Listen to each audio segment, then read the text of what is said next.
चलो भाई, डाउट है आपको कोई सेक्शन डी में? Is there any doubt? Give me your basic. No sir. Is there any doubt in section D? Standard आज कौन सा पेपर था? चलो बेसिक वाले को कोई डाउट हो तो फटाफट बोलो. Don't waste my and your time. It's quite precious. Just 58 days to go. 60 के नीचे की लाइन चली गई. चलो लगता है बेसिक में कोई डाउट नहीं है. क्या और well to do in maths. Standard में कोई नहीं, एकदम पक्का. ओके नाउ बेसिक में 48.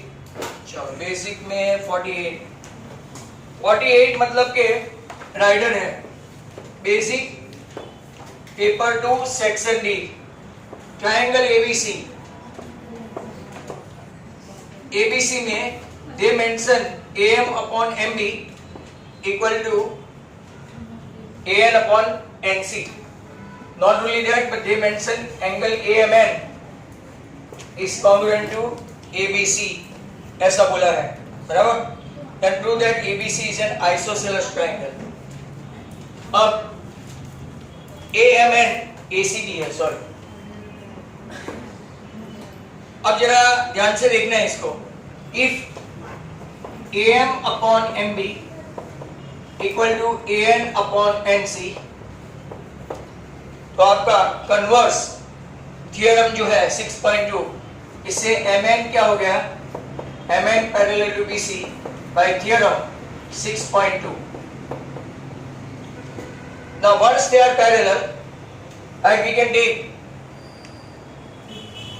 parallel है तो ये दोनों एंगल कैसे होंगे? Angle AMN is congruent to ABC and at the same time ANM, दूसरे की जरूरत नहीं है फिर भी बता देते ACD. बराबर है. Now AMN to ABC and ANM to ACB, but given क्या है? given ये है कि AMN is also congruent to ACB है. If AMN congruent to ABC, if AMN congruent to ACB, by these two results, you can say ABC is congruent to what? ACB. In triangle, if those two angles are congruent, then the side opposite to them are equal. That means AB equal to AC. Therefore, we can say it's an isosceles triangle. हो गया? और कोई छोटा सा भी doubt है तो पूछ लेना. राइडर से छोड़ी एक में राइडर आती है. इफ यू आर लकी तो सम पूछेंगे, क्योंकि राइडर के बदले जनरली बेसिक वाले को वो छोटे छोटे सम्स है ना. ट्रायंगल में वो रेशियो वाला, रेशियो देके पैरेलल पूछ सकते हैं, पैरेलल देके रेशियो पूछ सकते हैं, बराबर. ऐसे क्वेश्चन. फिर वो लैम्प पोस्ट वाला है, बराबर. ऐसे सब क्वेश्चन पूछते हैं इंस्टेड ऑफ दिस, तो आपका हो सकता है. Now what you need to do, जितने भी स्टूडेंट्स हैं वो सब आज से हम लोग सेक्शन सी स्टार्ट कर रहे हैं, बराबर. How many of you have completed section C of paper 2? Wow. Basic और स्टैंडर्ड. इस बेसिक स्टैंडर्ड मिक्स है. ओके. तो एक काम करो आप लोग, पीछे से अपना सी सेक्शन स्टार्ट करो, बराबर. C section from back side. Paper 10 से स्टार्ट करो. मैं भी बेसिक वालों का पेपर 10 से स्टार्ट कर रहा हूँ, और स्टैंडर्ड वाले को बाय चांस बीच में कोई डाउट हुआ तो वो लोग पूछ सकते हैं, और बेसिक वाले मेरे साथ बने रहे, बराबर है. Is that clear? तो पेपर 10 लिबर्टी बेसिक सेक्शन आपका हुआ सी. डी आजकल होमवर्क में चल रहा है, बराबर. सी मैंने दिया नहीं है. इफ यू नोटिस, सी नहीं दिया मतलब मैं सी क्लासवर्क में करवाऊंगा. तो बेसिक वाले सब यहाँ देखे, स्टैंडर्ड वाले अपना अपना काम करें. नॉट ओनली दैट, स्टैंडर्ड वाले को in between if there is any little doubt they may ask, interrupting me. Section C में पहला क्वेश्चन है 38. x plus y equal to 5, equation 1, and 2x minus 3y equal to 4 equation 2। बातचीत किसी की भी नहीं होनी चाहिए, इंडिविजुअली करना है। अब ये कौन सी मेथड से करना है, तो सब्स्टिट्यूशन मेथड है भाई, बेसिक वाले सब देख लेना। तो इसको हम लोग क्या बनाएंगे, x plus y equal to 5 है ना, तो y equal to 5 minus x, इसको इक्वेशन देंगे 3। And now substituting this value, right, y equal to 5 minus x, putting in equation 2, equation 2, तो 2x minus 3 into 5 minus x equal to 4, 2x minus 15 minus minus plus equal to 4, 5x minus 15 become plus 15, 19. Your answer x equal to 19 by 5. ऐसे fraction में answer देख के चौंकने का नहीं, it may come. Now इसमें ही value रख दो, y equal to 5 minus x, तो 5 minus 19 by 5, 5 5 is 25, 25 minus 19 कितना होता है, 6 by 5, तो y आपका आया। आप ऐसा प्रेजेंटेशन कर सकते हो 19 by 5 and 6 by 5, तो जाओ इतना लिखने पर you will get 3 marks. Chapter 3 भी इतना कोई खास प्रॉब्लमेटिक नहीं है, वर्ड प्रॉब्लम नहीं आता, वो अलग बात है। अब ये दूसरा भी थर्ड चैप्टर का ही है। In a shop 2 pencil and 3 eraser cost ₹9 and 4 pencil and 6 eraser cost ₹18. Find the cost of pencil and eraser. पहले जो पूछा है वो सपोज करना है। Let the cost of pencil be ₹X and eraser, eraser मतलब रबर, ₹Y। अब according to data ऐसा लिखने का, तो अकॉर्डिंग टू डेटा, पहला डेटा कितने पेंसिल है, तो कि 2 पेंसिल मतलब 2x एंड 3 इरेजर मतलब 3y, कॉस्ट कितना है 9। आपका पहला इक्वेशन बन गया अकॉर्डिंग टू डेटा। दूसरा इक्वेशन क्या है, 4 pencil and 6 eraser costing 18। Very good question. Find the cost of 1 pencil and 1 eraser. Now, अगर आप लोग देखिए, हाँ, इनफाइनाइट सॉल्यूशन, 2 2 4, 3 2 6, बट आप ऐसा लिख नहीं सकते। आपको करना क्या है, पहले इक्वेशन को 2 से मल्टीप्लाई करो, बराबर, तो 4x plus 6y equal to 18, 4x plus 6y equal to 18, बराबर हुआ। अब कहीं पे भी आप कैंसिल करने की कोशिश करो, बराबर, आपका वैल्यू क्या आएगा, 0 ही आएगा दोनों में। तो यहाँ पे ऐसा लिख सकते हैं, for x and y there are many solutions. क्या लिखेंगे, मेनी सॉल्यूशंस। यहाँ पे आपको ऐसा लिखना हो तो लिख सकते हैं a1/a2 equal to b1/b2 equal to c1/c2, therefore there are many solution, या तो इसको हम लोग क्या बोल सकते हैं, infinite solution. There are many values for pencil and eraser, बराबर। जनरली पेंसिल इरेजर में ये लोग ऐसे क्वेश्चन नहीं पूछते, बट बाद में लिख सकते हैं। नेक्स्ट क्वेश्चन है आपका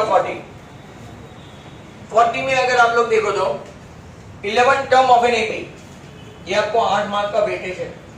11 टर्म मतलब कि A11 आपका कितना है 38 एंड A16 टर्म आपका कितना है 73। आपको फर्स्ट टर्म भी फाइंड करना है और कॉमन डिफरेंस भी फाइंड करना है, तो इजी है। अब 11 टर्म मतलब कि आपको तो पहले है ना ये फॉर्मूला लिख देने के भाई, फॉर्मूला नहीं लिखते तो वो लोग को चांस रहता है हाफ मार्क कट करने का। A11 मतलब कि अब आप लिख सकते हैं A10D इक्वल टू 38, जिसको इक्वेशन देंगे 1।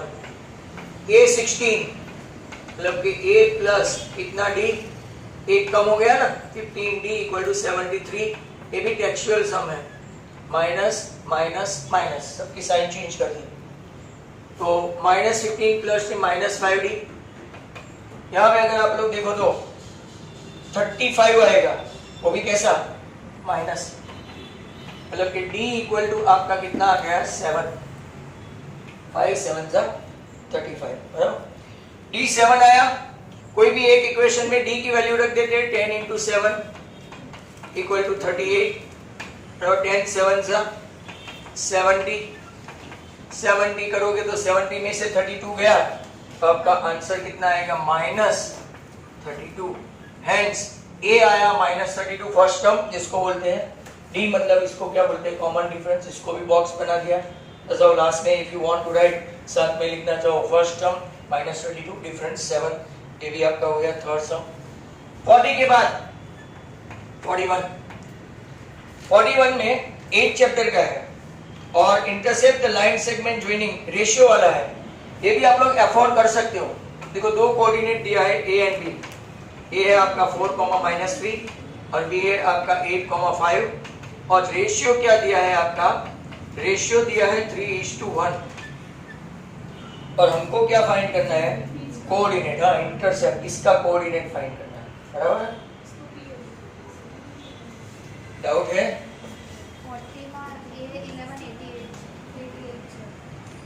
A11 मेरे में तो 38 है,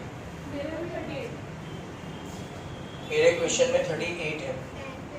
तेरा पुराना है, कौन सा पेपर कर रहे? हमारे में 38 है, मैंने तो वर्ड चेक किया। चलो कोई नहीं, तुम 88 करके कर लेना, है ना? 88 करके करोगी तो आई थिंक आपका ये पॉजिटिव आएगा। नहीं वो तो भी तो नेगेटिव आएगा। चलो देखो यहाँ पे सेक्शन फॉर्मूला में x कोऑर्डिनेट के लिए m1 x2, ये फॉर्मूला लिखने की भाई m1 x2 m2 x1, नीचे m1 प्लस m2। m1 कौन है, 3 इंटू 8, m2 मतलब 1 इंटू 4, नीचे 3 प्लस 1, 8 3 24, 24 एंड 4 28। आपका पहला कोऑर्डिनेट आ गया 7, x आ गया। y की फॉर्मूला है m1 y2 plus m2 y1, नीचे आ गया m1 प्लस m2। आपका m1 क्या है, तो 3, y कोऑर्डिनेट है 5, 1 इंटू -3, नीचे 3 प्लस 1, 5 15 -13 12। आपका दूसरा कोऑर्डिनेट आया, मतलब कि x, y आपका आ गया 7, राइट। ये तो 41। देखो आपको यहाँ पे अटेम्प्ट करने हैं 6, इसमें से 4 क्वेश्चन जो है वो इतने कुछ खास नहीं है, तो आपको बराबर एक बार देख लेने का पेपर। इसमें एक स्टैटिस्टिक तो आएगा ही, वो अगर फेवरेट हुआ तो किसी एक को निकाल देने का।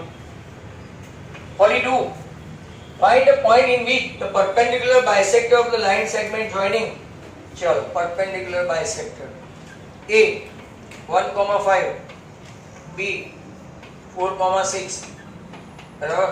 और इसको क्या, कौन सा line segment joining point 1,5 and 4,6 intersect y axis.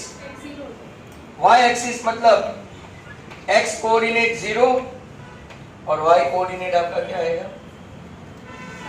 अब इसने ऐसा बोला है कि परपेंडिकुलर बाइसेक्टर है, हमको वो ढूंढने की जरूरत नहीं है, मिड पॉइंट हो गया direct. When it is a perpendicular bisector, वो सीधा ही मिड पॉइंट हो गया। सेक्शन से ढूंढोगे तो भी मैं आपको दिखा के हूं, सेक्शन से ढूंढोगे तो भी 1:1 ही आएगा। चेक कर लेते हैं, 0 इक्वल टू ये m1 ये m1 into 4 plus m2 into 1, नीचे 1,5 है ना। चलो तो परपेंडिकुलर बाइसेक्टर तो कुछ दिया ही नहीं, और यहां देखोगे तो देखो आंसर माइनस में आता है, आपने देखा है। तो जब भी परपेंडिकुलर बाइसेक्टर हो तो आपको करना क्या है, इसका मिड पॉइंट ढूंढ लेना है, मिड पॉइंट, बराबर। तो मिड पॉइंट ढूंढोगे तो 1 प्लस 4/5, एक्चुअली तो यहाँ पे आप देखो तो 5/2 आया और y कोऑर्डिनेट का 11/2 आया, मतलब कि जो जो कोऑर्डिनेट दिए हैं वो बराबर दिए नहीं है, बराबर। Find the point in which the perpendicular bisector of the line segment joining the point A 15 4,6 intersect the y-axis. Intersect the y-axis में जैसे ही आप ऐसा करने जाएंगे आपका m1 and m2 क्या आ जाएगा नेगेटिव, तो पॉसिबल नहीं है, मतलब there are some value in which they have got some problem. 42 खारिज कर देना. टेक्स्ट बुक में ऐसा सम है तो देखो एक इलास्ट्रेशन है, टेक्स्ट बुक खोल के देखो. चलो 43 थ्योरम समझा देता हूं, शायद थ्योरम है. Prove that a tangent drawn at a point of circle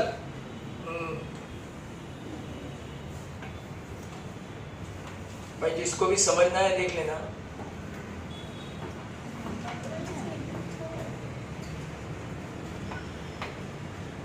text book खोले आपने, खोल के I think left hand side page या राइट हैंड साइड पेज पे इलास्ट्रेशन है. चलो थ्योरम तो आता ही होगा. Prove that a tangent drawn at a point of circle perpendicular to radius passing to the point of, ऐसा लिखा है टेंजेंसी, टेंजेंसी नहीं आता टेंजेंट है. अब जिसको भी समझना है देखो, ये आपका सेंटर है और ये P आपका पॉइंट ऑफ कांटेक्ट है. अब यहां से हम लोग let's take a point Q on line L such that it is not equal to Q. So there are two chances. L is a inside. If L passing through the inside, तो वो tangent नहीं होगा, उसको क्या बोलेंगे second, बराबर. It will be a second. And if it is outside, then it will not be a tangent. Therefore, let's take a point Q on line L such that P and Q are not equal. Now, if you see all the point of L except P, because as it is a tangent, all the points of L except P, they are outside the circle. Then if you draw, means they are all greater than your radius R. If there is greater than radius R, that means OP is the least measure and OP is the least measure, therefore OP is perpendicular to tangent. ये आपका हुआ 43. Have you seen that? वो question देखा नहीं तो लाओ मुझे text book दो.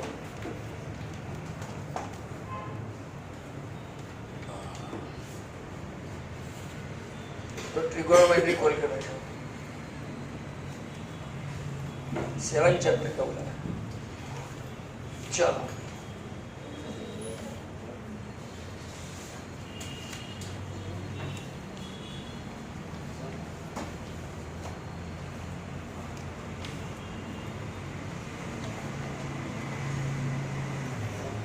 दिया नहीं है, पुरानी टेक्स्ट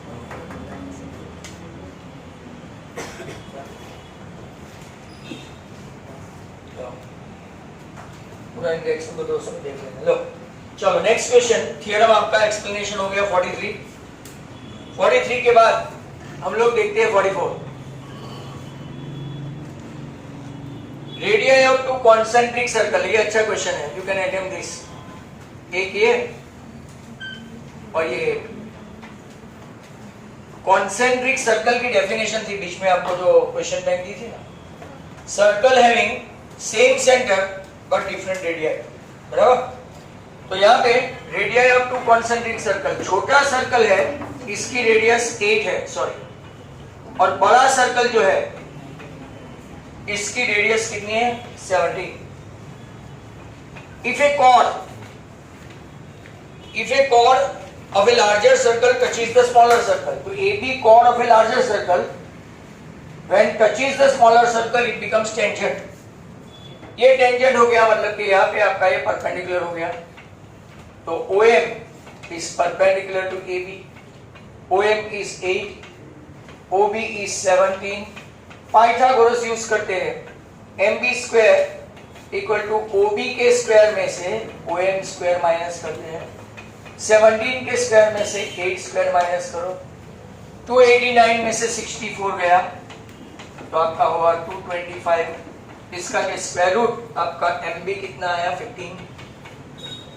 अब ये 15 है तो AB is always double then क्या हो गया एमबी। तो 2 into 15 आपका आंसर आ गया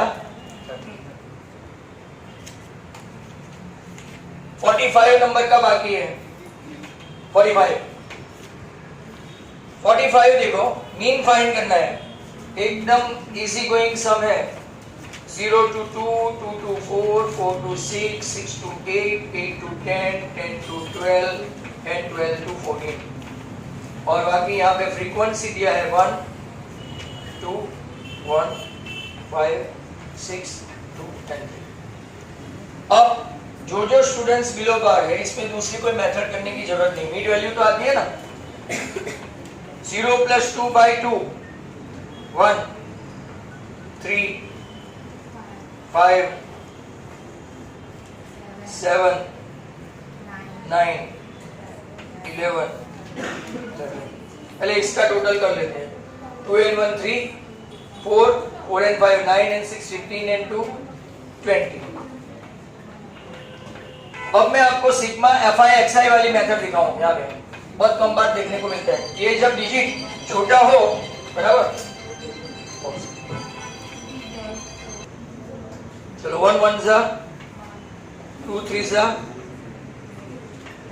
5 35 54 22 39।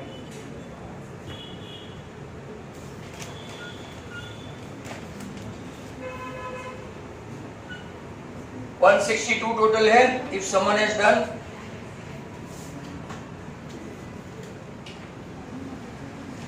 चलो फॉर्मूला क्या है, x bar equal to sigma F I X I upon sigma F I. 162 by 20 मतलब कि 81 by 10,